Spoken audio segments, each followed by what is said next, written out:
मनहूस दिल छू लेने वाली कहानी। हेतल कॉलेज कैंपस में बैठी थी।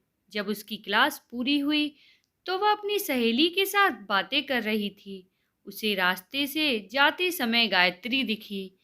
गायत्री को उसने आवाज दी, गायत्री इधर आओ। हेतल की आवाज सुनते ही गायत्री हेतल के पास आई। दोनों सहेलियां बातें करने लगीं। बातचीत के दौरान अचानक हेतल को याद आया कि उसने सुना है कि सुमन ने आत्महत्या कर ली है।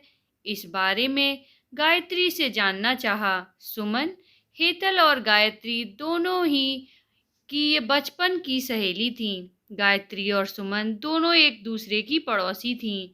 हेतल दूसरे गांव में रहती थी। भले ही सुमन की 3 बार की गई, लेकिन उसने आत्महत्या क्यों की? ऐसा सवाल हेतल के मन में आया। दरअसल वह अपनी प्यारी सहेली की आत्महत्या से बेहद दुखी थी। सुमन 9वीं कक्षा में थी, तभी उसकी पहली शादी हुई थी। सुमन देखने में बहुत अच्छी थी। वह होशियार, शालीन और भविष्य के सपनों में रंगने वाली लड़की थी। उसने अपने जीवन में कई सपनों को चित्रित किया था, पर घर के लोगों ने उसकी जबरदस्ती से शादी कर दी। हेतल के पास इतने सारे सवाल थे कि वह नहीं जानती थी कि गायत्री से कैसे पूछे, लेकिन हर बात की सच्चाई जानना चाहती थी। और आखिर में गायत्री से पूछा कि सुमन ने आत्महत्या क्यों की। एक क्षण के लिए गायत्री चुप हो गई। जल्दी से उसके मुंह से शब्द नहीं निकल रहे थे। उसने गहरी सांस ली और बोलना शुरू किया। 3 साल पहले सुमन की शादी अबीर नाम के शख्स से हुई थी। वास्तव में उसकी बहुत अच्छी गृहस्थी चल रही थी। दोनों एक दूसरे से बहुत प्यार करने लगे थे। जब भी यह दोनों साथ में बाहर जाते तो सभी कपल इनसे जलते थे। अबीर और उसके परिवार के सभी सदस्य अच्छे स्वभाव के थे। जैसा उसने सपनों में जोड़ीदार सोचा था, वैसा ही उसे अपना पार्टनर मिला था। उसके घर की स्थिति मध्यम थी।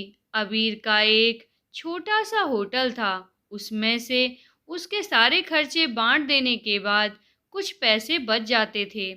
घर की हालत बहुत साफ सुथरी थी। एक दिन वह होटल से घर के बाइक पर आ रहा था।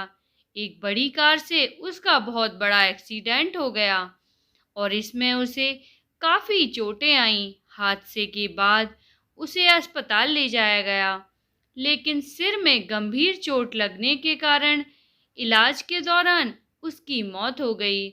सुमन को बहुत दुख हुआ, लेकिन उसके ससुराल वालों को गलत फहमी थी कि अबीर की दुर्घटना सुमन की वजह से हुई। वह अपशगुनी है, ऐसा उनको लगता था।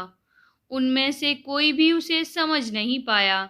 अबीर के जाने के बाद कुछ दिनों के भीतर ही सुमन को घर से निकाल दिया गया। उसे घर से बाहर निकालने के बाद वह मायके गई और कुछ दिन मायके में ही रही, लेकिन आसपास पड़ोसियों में चर्चा हो गई तो उसके माता पिता फिर से उसके लिए रिश्ता ढूंढने लग गए।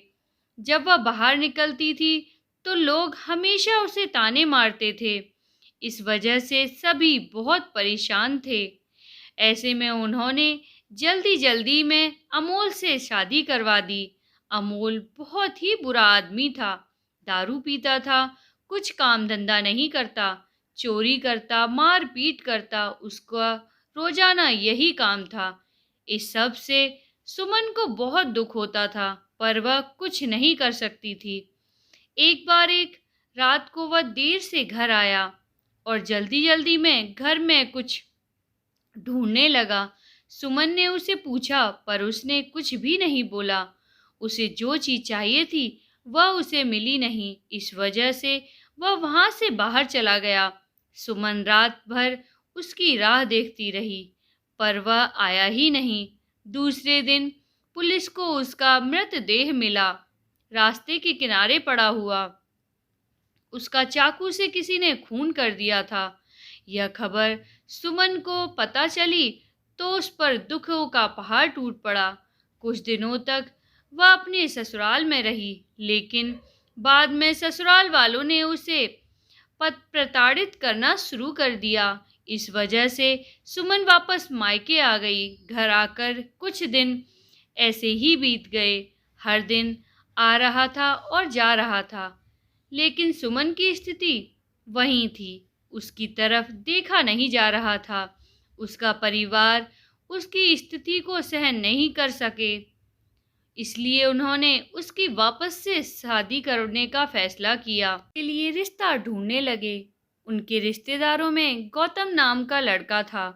उसकी पहले से ही एक बार शादी हो चुकी थी और गौतम से सुमन की शादी करवा दी।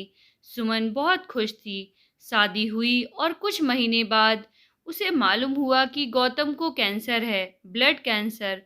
इस बात का पता चलते ही उसके हंसते हुए चेहरे पर फिर से दुखी हो गया, लेकिन उसने हिम्मत से इन सब का सामना करने का फैसला किया।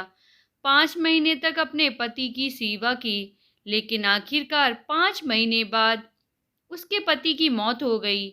इस दुख से बहुत तंग आ चुकी थी। कुछ दिन बीत गए, लेकिन बाद में ससुराल वालों ने उसकी जिम्मेदारी लेने से इनकार कर दिया, उसे घर से निकाल दिया।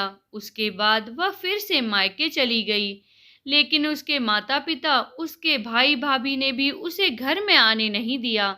सभी तरफ से रास्ते बंद हो चुके थे उसके लिए।